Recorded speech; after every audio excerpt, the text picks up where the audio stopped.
చెప్పరా, పద్మ తల్లిదండ్రులు దొరికారా? లేదు బాయ్, ఇద్దరు గంట ముందు ఎక్కడికో కంగారుగా వెళ్లారని పక్కింటి వాళ్ళు చెప్పారు బాయ్. పోలీసులు పద్మ ఎవరో కనిపెట్టి వీళ్ళకి ఫోన్ చేసి రమ్మని చెప్పినట్టున్నారు బాయ్. వాళ్ళ కూతురు చచ్చిపోయిందని తెలిస్తే ఏడుస్తూ వెళ్లేవాళ్లు, కానీ కంగారు పడుతూ కాదురా. వాళ్ళకి విషయం తెలీదు. ఆ పిల్ల గురించి పోలీసులకు ఏమీ తెలీదు. పోలీసులకు తెలిసేలోపు వాళ్ళిద్దరిని మనం పట్టుకోవాలి.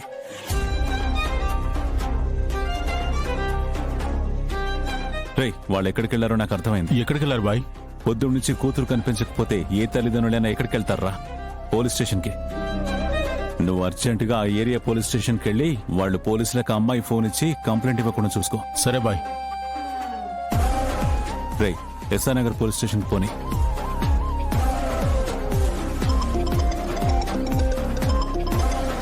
నీ పని మీదనే వెళ్తున్నాను మిస్టర్. ఇంకో గంటలో పద్మ తల్లిదండ్రులు పోయారనే న్యూస్ వస్తుంది, చూసుకో. వాళ్ళు పోవడమేమో గాని నేను నా కొడుకు పోయేలా ఉన్నాం మేనన్. ఏమైంది మినిస్టర్? కేసు సూసైడ్ గా క్లోజ్ చేయమని చెప్తే ఆ సాధు కేసుని జేడీకి అప్పగించాడు. జేడీ ఇన్వెస్టిగేషన్ స్టార్ట్ చేసేసింది. జేడీ టేకప్ చేసిన కేసు ఓడిపోయినట్లు రికార్డులోనే లేదు మేనన్. రికార్డులు మారే టైం వచ్చింది మినిస్టర్. జేడీ ఈసారి నా చేతిలో ఓడిపోక తప్పదు.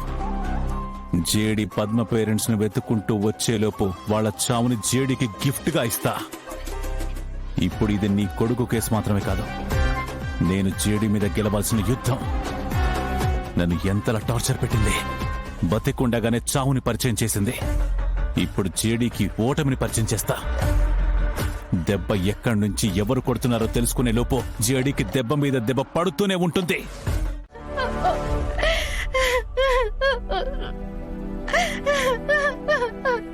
ఒక్క రోజులో కూతుర్ని భర్తని కోల్పోయింది సార్. ఆవిడ పరిస్థితిని తలుచుకుంటేనే గుండె తరుక్కుమంటుంది.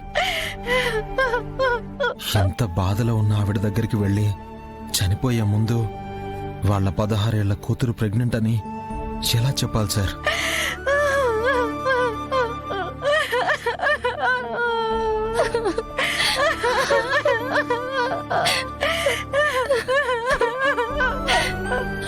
సింధు, ఏం చేస్తున్నావు?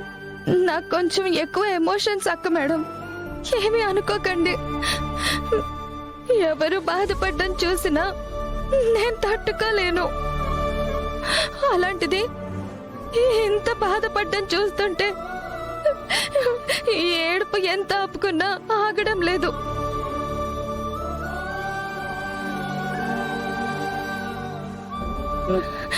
ఏంటా ఆంజనేయ, నువ్వున్నావన్న ధైర్యంతోనే కదా మేమంతా బ్రతుకుతున్నాం.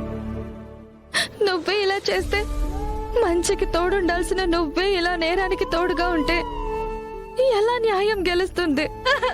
అయ్యో,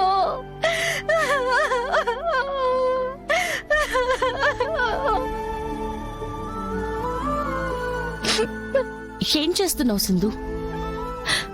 మనుషులందరూ దేవుడి ప్రతిరూపాలు అంటారు కదా అక్క మేడం. ఇప్పుడు ఇలా జరిగిందంటే ఏది కూడా దేవుడి తప్పే కదా. అందుకే నేరుగా దేవుడితోనే తేల్చుకుంటున్నా.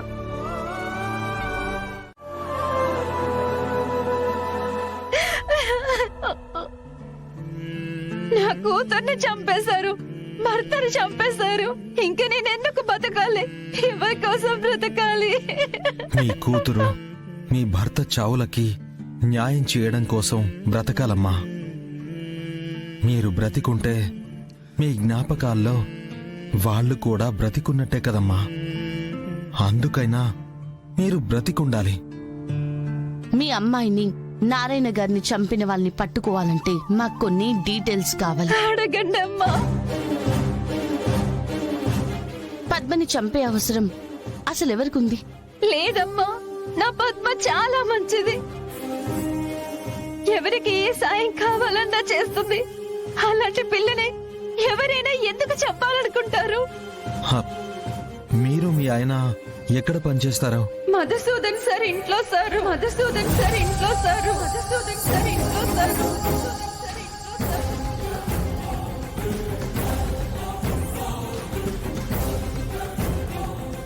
హెల్త్ మినిస్టర్ మధుసూదన్ రావు గారి ఇంట్లోనా? అవునమ్మా. కేసు నా టేబుల్ మీదకి వచ్చిన 2 నిమిషాల్లో పైనుంచి ఇది సూసైడ్ కేసు, ఈ కేసు క్లోజ్ చేయమని కాల్ వచ్చింది. ఈ కేసు క్లోజ్ చేయమని కాల్ వచ్చింది. క్లోజ్ చేయమని కాల్ వచ్చింది. నేను ఇంటి పని చేస్తుంటాను. నా భర్త సార్ దగ్గర డ్రైవర్ గా పని చేస్తుంటాడు. పద్మ ఆ ఇంట్లో పనిచేసిందా? లేదు సారు, బడికి పోతుంది. అప్పుడప్పుడు పని ఎక్కువగా ఉన్నప్పుడు నేనే తీసుకుని పోయేదాన్ని. అంటే ఆ ఇంట్లో ఉండే అందరికీ పద్మ తెలుసా? తెలుసమ్మా.